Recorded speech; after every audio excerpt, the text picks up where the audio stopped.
going to die, and that's disaster right there. Well, let's face it. I know somebody who went there last summer, and they said they got too close to whatever they got to, and that their shoes, the bottom of their shoes, started melting. That tells you that the temperature is getting way up there. And you know, if it goes off, it's not going to just kill a lot of people. What's going to eventually happen is when it blows, it's going to take out a couple states that's around it. That's number one. And then it's going to dump all this stuff in the atmosphere. So within 30 days, you're not going to have any daylight. And then when you don't have any daylight, a couple other things are going to start happening. The temperature is going to drop. You're not going to be able to grow any food. And then what happens to the population? Because even planes won't even be able to fly because of all the ash and all this stuff that's going to be dumped in the atmosphere. That could be a total disaster. And that could happen anytime. It could happen tonight. It could happen 10 years from now, 100 years from now, or 10,000 years from now. But we do know it's going to happen. The same way they know that an asteroid something is going to slam into Earth and it's going to wipe us out. And they don't even know when that could happen because they face it. A lot of the stuff that's happening, they don't know about it till it either happens within 24 hours where they spot it or after it happens. Yeah, it's too late by the time we spot it, and those could create what is known as an Ellie effect, where it's like a mass extinction. Or if it doesn't extinct everything that's living on Earth, it's going to be pretty much living hell anyway. Well, the temperature drop. Can you imagine? RW when he was in Florida, right, on Friday. Going to the stores, okay, that the stores were almost sold out of anything you could eat or drink. Could you imagine all of a sudden if a volcano went off, and especially the one you're talking in Yellowstone? People are going to panic. The stores will be out of food. People will start starving to death shortly because they won't be able to get food. Is this, something that I don't want to scare people? But it's something that could possibly happen, and we need to really monitor what's going on there more than they do. They need a bigger budget to, monitor what's going on, and they don't even have a big enough budget it is because their budget was cut too. Isn't that strange? Everything, like the EPA, anything that has to do anything to help Earth, right? Yeah. Well, let's chop their budget. Let's lay off all the inspectors. Let's lay off almost all the employees. Oh, let's hire a friend of mine that doesn't even know anything about the EPA. Hey, one of the worst people that worked for one of the oil companies. Let's put them in there. Oh, my goodness. Yeah. And, I can give you a scenario of what would happen. Just watch that television show about The Walking Dead where the living people are as dangerous, if not more dangerous, killing each other for food and rations and whatnot. And that could happen, if you get a blackout or what they call a nuclear winter. Oh, I think something that would, and it wouldn't take long. Could you imagine if you were one of the lucky people that stocked up, one of the survivalists, right? But you were the unlucky one because you didn't have land out in middle of nowhere, where you could hide and where the people wouldn't find you, like an underground bunker. Like an old Nike base or something like that. Now, if you're sitting there trying to survive and you're running a generator, right, to generate heat or electricity a couple hours a day, then you always have to be worried about somebody's going to hear your generator. And they're going to come knocking on your door because they figure you got something they don't have. That's right. And all they got to do is find your air vents and block them off, and you'll come out eventually. That's what I'm saying. Like one of my friends has a Nike base, an old retired one that unfortunately he hasn't done what he wanted to do with it. But could you imagine if you had a nice, cool underground, bunker like that? You could stay down there for a couple years and then come up. If you want to come up, you might not want to be coming up because there might not be anybody come up to see or anything left. Or it could be, like super volcano goes off. That puts out deadly gas sometimes. You can't see or even detect it until you're dead and it's too late. And you might come out into an atmosphere in your area that's loaded with that. Next thing you know, you're dead from smelling that stuff, breathing it. Yeah, that's scary, isn't it? So here we're talking all this scary stuff here tonight. But I don't know. It seems that we need to really put also more money into the grid system. It seems like we can build I hate to say it, a wall or try to build a wall. But all that money to build that wall would go in beautifully to keep our grid system. If we ever got hit with a solar flare, which we eventually will, knock on wood, it's going to happen one day. and our grid system is going to go out all across the country. And then what? It's the same scenario. It's just as bad as if that volcano erupts, over in Yellowstone. People will start panicking. They won't have no TV. They won't have no electricity. What are they going to do? I mean, that's, no internet, no cell phone, no nothing. What would people do? Most people don't even know how to survive if it was not going for the grocery store. You know how to really make the generation of today really lose their mind is just totally take away any access to the internet or technology. They wouldn't know what to do or how to function. I remember as a kid, we had a rotary phone, and I'd have to ride a bike, 5 miles, see if my friend was home over mountains. If they wanted, I had to pedal back. It wasn't, let me text them or message them or something. Well, I know one person that wouldn't survive very well. Am I talking to you, James? I mean, you're on the internet 24/7. I think you even sleep with it on next to your bed. What would you do if you lost your internet? I'd probably be a happy man. Yeah, I'm serious. I'm deadly serious about that. And how many out there of you guys, like a scenario, I remember back about 6-7 months ago, I went out with my family to dinner. And, I learned my lesson. I guess, instead of talking to the family, I had my phone out. And I was looking on Facebook, and I was looking at my emails. And then my wife kind of said, you have your family here, some of them you haven't seen for a long time. Can't you put your phone down for a minute? And I'll tell you, it was really hard to break it. Now I go on Facebook when I have to, a couple times a day. I go off of it, but I found myself as being a junkie. I mean, I was on it all the time because I was, the gossip. I was going to miss something interesting. So I had to be a Facebook, whatever you want to call it, 24/7. God, even in the middle of the night, I'd wake up and my wife would be so mad because the light would come on the phone. And she goes, get off of it. Hey, I couldn't help it. At 2 o'clock in the morning, at 3 o'clock in the morning, at 5 o'clock in the morning. Hey, is anybody, chat? Because I do get a lot of text messages.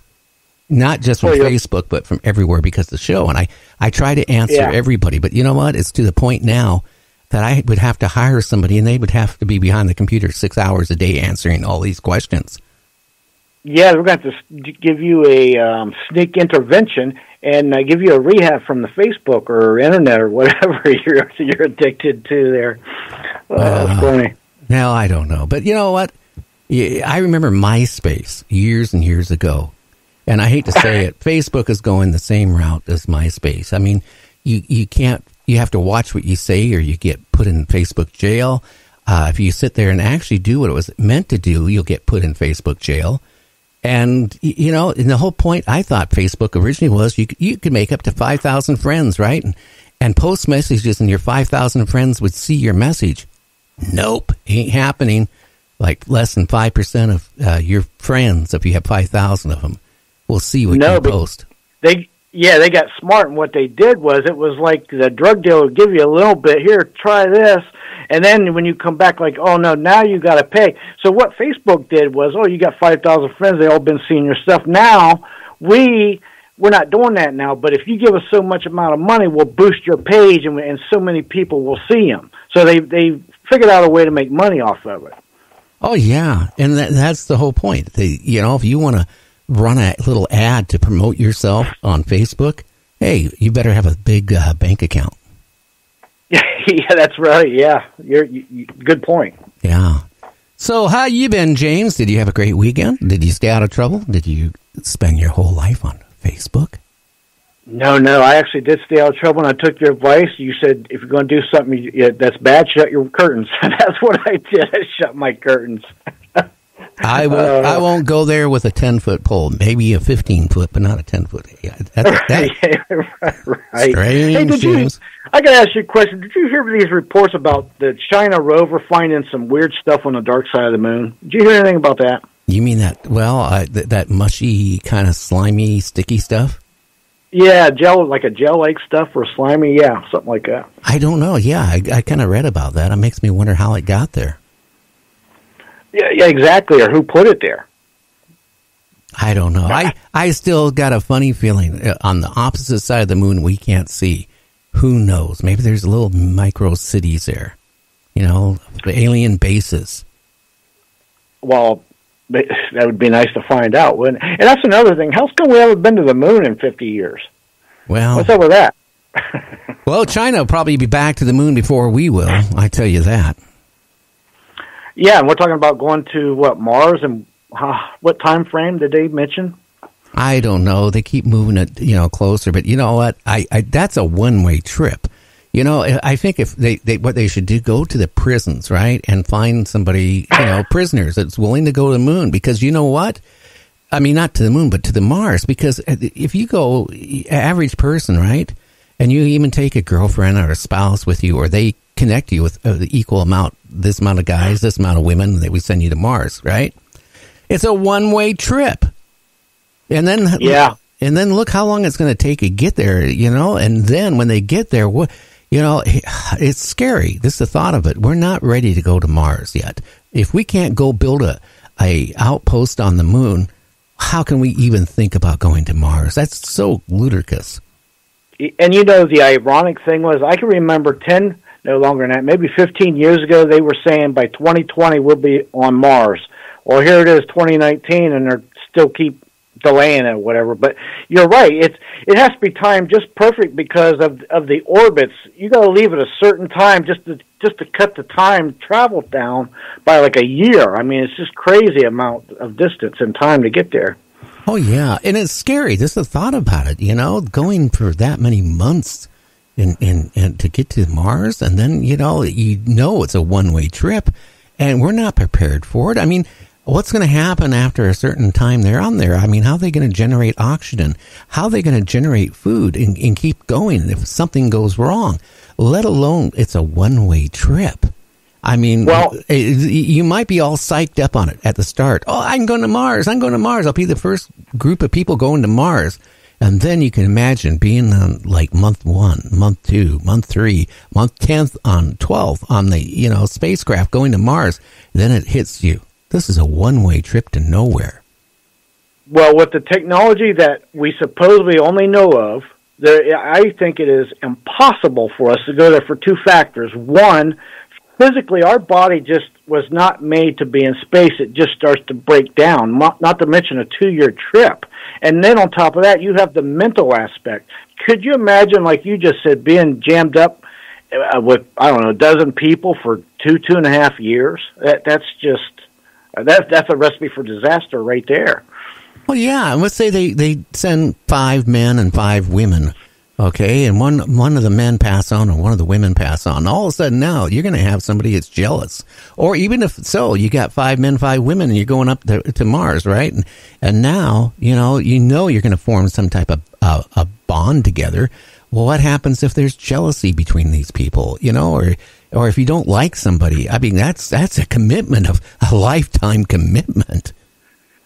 I just think with the technology that supposedly we only have to go up there with our physical and mental, I just don't think it's possible. I just don't. Not to go to Mars, no way. Well, I'd tell you one thing. If I was even young again, in my 30s or 40s, even 20s, you couldn't pay me to go to Mars. You couldn't even pay me to go to Moon because you know what?